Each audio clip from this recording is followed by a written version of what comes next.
সুপ্রিয় দর্শক, আমন্ত্রণ জানাচ্ছি দৈনিক ঢাকার ইউটিউব চ্যানেলে। অন্যান্য দিনের মতো আজকেও আমরা একটি অতি গুরুত্বপূর্ণ বিষয় নিয়ে আলোচনা করতে চাই।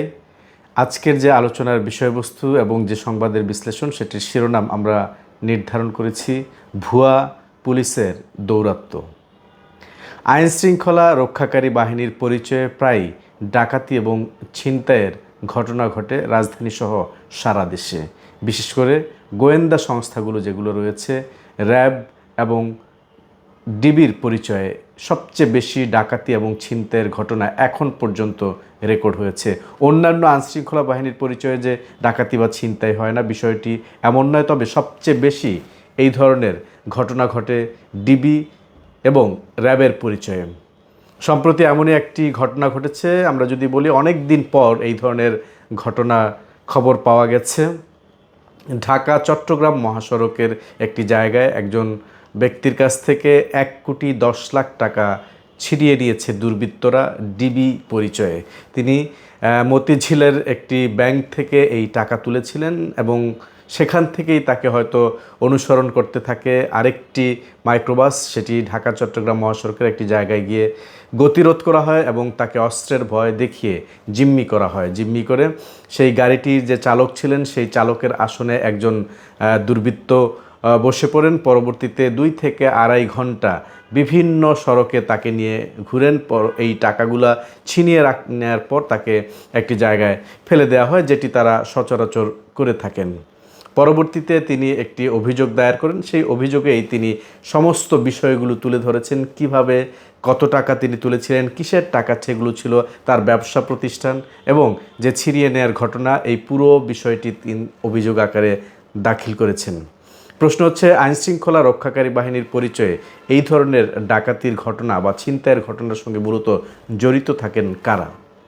এখন পর্যন্ত যতগুলো ঘটনা বিশ্লেষণ করা হয়েছে, যতগুলো মামলায় চার্জশিট দেওয়া হয়েছে, একটি বিষয় কিন্তু স্পষ্ট, বা এইসব চাঞ্চল্যকর ঘটনা যখন আসামিদের গ্রেফতার করা হয়, সাধারণত পুলিশের পক্ষ থেকে বা সংশ্লিষ্ট যারাই গ্রেফতার করেন তাদের পক্ষ থেকে কিন্তু প্রেস ব্রিফিং করা হয়। সেখান থেকেই কিন্তু জানা যায় যে এই যে চক্র, অর্থাৎ এই ডিবি পরিচয়ে বা র্যাব পরিচয়ে যারা ডাকাতির ঘটনা ঘটান, তাদের মধ্যে কেউ না কেউ একটা সময় আইনশৃঙ্খলা রক্ষাকারী বাহিনীতে কাজ করতেন, ডিবিতে অথবা র্যাবে।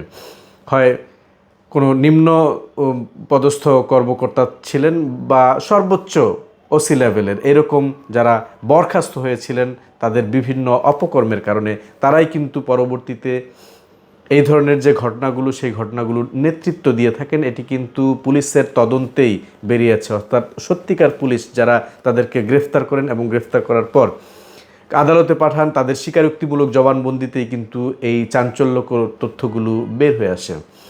এখানে আরও কয়েকটি বিষয় রয়েছে যে এই ধরনের ঘটনা বারবার কেন ঘটতে থাকে। যারা এই ধরনের চক্রে জড়িত থাকেন, তারা একটি ঘটনা ঘটার পর যখনই গ্রেফতার হন, গ্রেফতার হওয়ার পর তাদেরকে খুব স্বাভাবিকভাবেই কারাগারে যেতে হয়।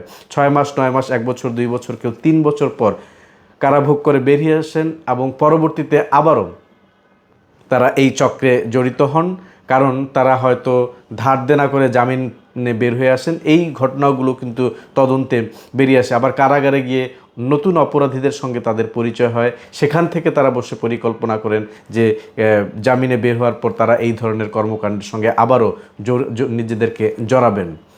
আরও একটি বিষয়, সেটি হচ্ছে তাদের কাছে অনেক সময় সত্যিকার আগ্নেয়াস্ত্র থাকে, অনেক সময় খেলনা পিস্তল থাকে। তবে হ্যান্ডকাফ থেকে শুরু করে পুলিশের ব্যবহার করা অন্যান্য যে জিনিসপত্র, সেগুলো কিন্তু সত্যি সত্যি থাকে। এই বিষয়গুলো তারা কিভাবে সংগ্রহ করেন, কোথা থেকে সংগ্রহ করেন, এগুলোও কিন্তু পুলিশের কাছ থেকে জানার চেষ্টা করেন অনেক সময় সাংবাদিকরা। তারা যেটি বলেন, তারা তদন্ত করছেন, কোথা থেকে এগুলো বিক্রি হচ্ছে, কিভাবে তারা সংগ্রহ করছেন। শেষ পর্যন্ত এই তদন্তের প্রতিবেদনগুলো কিন্তু জনসমক্ষে আসে না। হয়তো তারা নিশ্চয়ই প্রতিবেদন দিয়ে থাকেন।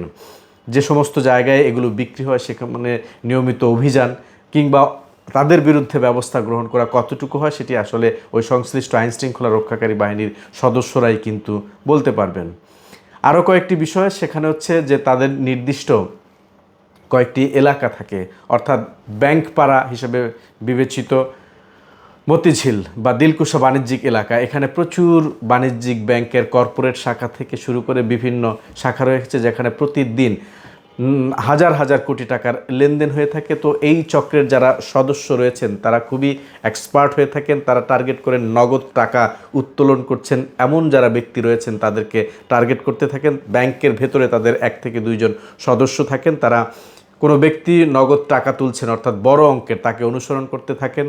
তার বিবরণ দিয়ে বাহিরে থাকা তাদের যে চক্রের সদস্য রয়েছেন তাদেরকে বলেন, হয়তো তারা কখনো মোটরসাইকেলে অথবা মাইক্রোতে করে তাদেরকে অনুসরণ করতে থাকেন এবং সামনে তাদের আরও একটি টিম থাকে। একটা সময় নিরিবিলি জায়গায় যখন সেই ভুক্তভোগী বা টার্গেট ব্যক্তি রয়েছেন তা অর্থাৎ যিনি টাকা বহন করছেন তিনি যে গাড়িটিতে চড়ে যাচ্ছেন সেটি হতে পারে বাস, হতে পারে প্রাইভেট কার, হতে পারে মাইক্রো বা অথবা অন্য কোনো বাহন, সেটি গতিরোধ করা হয়। যদি বাস হয়ে থাকে সেই বাসে কিন্তু তারা র্যাবের কোটি পরা পোশাক বা ডিবির কোটি পরে পোশাক নিয়ে সেখানে দলবল নিয়ে হাজির হন এবং তাদেরকে আসামি সাব্যস্ত হিসেবে যে সেই বাসটিতে বা সেই পরিবহনটিতে তারা অভিযান পরিচালনা করবেন, এভাবেই কিন্তু তাদেরকে ছিনিয়ে নেওয়া হয়। পরবর্তীতে তাদের যে অপরাধের ধরন সেটির সঙ্গে অর্থাৎ তার সঙ্গে থাকা মূল্যবান যে জিনিসপত্র বিশেষ করে নগদ টাকা সেটি ছিনিয়ে নেওয়া হয়। অনেক সময় দেখা গেছে হাইওয়ের পাশে তাকে হাত পা বাঁধা অবস্থায় উদ্ধার করা হয়েছে ভুক্তভোগীকে, এরকম ঘটনাও কিন্তু ঘটে। তবে অনেক দিন পর এরকম একটি ঘটনার খবর পাওয়া গেল সম্প্রতি। আসলে এই ধরনের ঘটনা বিশেষ করে যেহেতু রমজান মাস এবং ঈদ সামনে, এই ঈদকে কেন্দ্র করে কিন্তু প্রচুর টাকা পয়সার লেনদেন হয় এবং এই ধরনের ঘটনা ঘটার সম্ভাবনা এর আগের বছরগুলোতেও খুব বেশি পরিমাণে দেখেছি, তার আগের বছরেও দেখা গেছে। এবছর এই ঘটনাটি প্রথম সামনে এলো।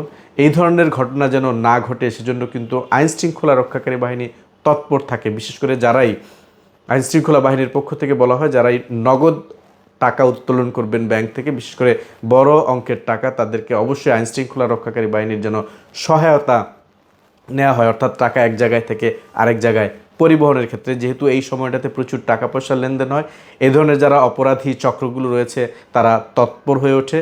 তাই ব্যাংক থেকে নগদ টাকা উত্তোলন করার সময় অবশ্যই সতর্কতা অবলম্বন করতে হবে। পাশাপাশি আইনশৃঙ্খলা রক্ষাকারী বাহিনীকেও আরও সতর্কতামূলক ব্যবস্থা নিতে হবে। সুপ্রিয় দর্শক, এই ছিল আমাদের আজকের সংবাদের বিশ্লেষণ। আগামীকাল আমরা অন্য কোনো সংবাদের বিশ্লেষণ নিয়ে হাজির হব আপনাদের সামনে। ততক্ষণ ভালো থাকুন, সুস্থ থাকুন, সঙ্গেই থাকুন দৈনিক ঢাকার ইউটিউব চ্যানেলে।